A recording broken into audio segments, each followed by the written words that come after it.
Hello and welcome to another Den of Iniquity. This week, interesting things, and by that I mean, for the first time in a very long time, I sat down to watch a film, and I must say, from beginning to end, I was gripped with true terror. I mean, it was amazing. I actually sat down, put on a film, and went, wow, okay, yeah, I'm terrified of where this is going. And I gotta say, my fear, very, very justified. I mean, easily one of the scariest things I've ever seen in my life. I mean, how fucking hard is it to get Teenage Mutant Ninja Turtles right?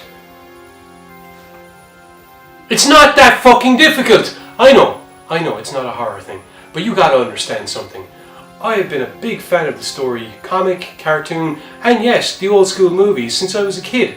I was very much looking forward to this new generation. Hell, I even put aside all the, the niggly bits about Michael Bay's making it and all the rest of it, and that stupid porn star wannabe is going to be in it again, but no. So I put it all aside and I'd watch it. And I put on the film, and I gotta say, true terror gripped me. I sat there and I went, oh God, what are they going to do? What are they going to do? Oh God, what are they going to do? And sure enough, what did they do? They wrecked it. I mean, they ruined it. I mean, the entire fucking thing is one giant goddamn I love you Megan Fox signed Michael I'm an asshole Bay. The only good things about it, the boys looked right. The fight scenes were cool. That was it. Story structure, I've pissed better stories. The Shredder, I thought was going to be the saving grace of the entire thing. 10 minutes into it, I thought, yes! Here is Oroku Saki, badass, the way we need him. And there he goes. No, that was it. That was the end of the coolness. And now all of a sudden we're getting cartoon characters and all the rest of it. And yeah, Shredder is, still more or less badass. But where the fuck did he get that suit? And how the hell did he manage to have it so, just on hand as he goes up against things as big and powerful as the Turtles? Because I gotta say, it was really coincidental, don't you think? Never mind the fact that he completely pissed all over every single incarnation of their origin stories, and for some God's unknown reason decided to take the one coolness factor out of it, that whole novelty of it was a random fluke event that created the boys. No, now it's April O'Neil behind everything, played by Megan Fox, who doesn't even have the courtesy to dye her hair red. Same way she didn't have the courtesy to wear a fucking eye patch in Jonah Hex, or to actually learn how to fucking act! I gotta say, when it comes to, I know this is going to turn into a massive rant about how much I dislike Megan Fox, but let's compare to another recent film starlet. Granted, she didn't have a major role, but you know what? She showed fuck commitment. Why? Because rather than actually going through a simple process of, dyeing one's hair or wearing an eye patch, no. Karen Gilliam goes along and shaves her fucking head for her role. Why? Because she knows how to fucking do things right. Meanwhile, back to Teenage Mutant Ninja shitpiles, we have, for some god unknown reason, Splinter miraculously able to learn martial arts from a book. Any of you familiar with the storyline of the Turtles should know that either it is Hamato Yoshi as Splinter's owner, practicing martial arts in front of the rat every single day of his fucking life, or else it is Hamato Yoshi himself being turned into a rat. Either of them are far better validations to the notion of fucking Furball finding a book on martial arts, ninjutsu specifically, in the sewers, learning it in what seems a miraculous time. Yeah, okay, one can accept the fact that mutation, maybe it just enhanced certain things. Fine. At the end of the day, where the fuck did he learn how to read Japanese? Now, getting back to the other characters in this thing. Vernon Fenwick.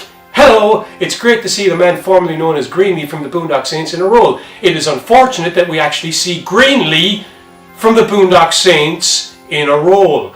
Anyone familiar with the character of Vernon Fenwick will know that not only is he not trying to fuck April O'Neil every 2 fucking seconds, but he actually goes out of his way to fuck her over. Because unlike this film, April O'Neil is actually a good reporter. In this, however, she's nothing more than eye candy and for some reason Michael Bay's whole fucking universe. I mean, good gods, it's so bad you even ruined Michelangelo. How I hear you cry? Let's see. Hey April, did you see how much I fucked up those guys? Let's fuck you next. Hey April, how you looking? I want to fuck you. Hey April, I got pizza. Want to have sex? And that is the entirety of Michelangelo's characterization in that film.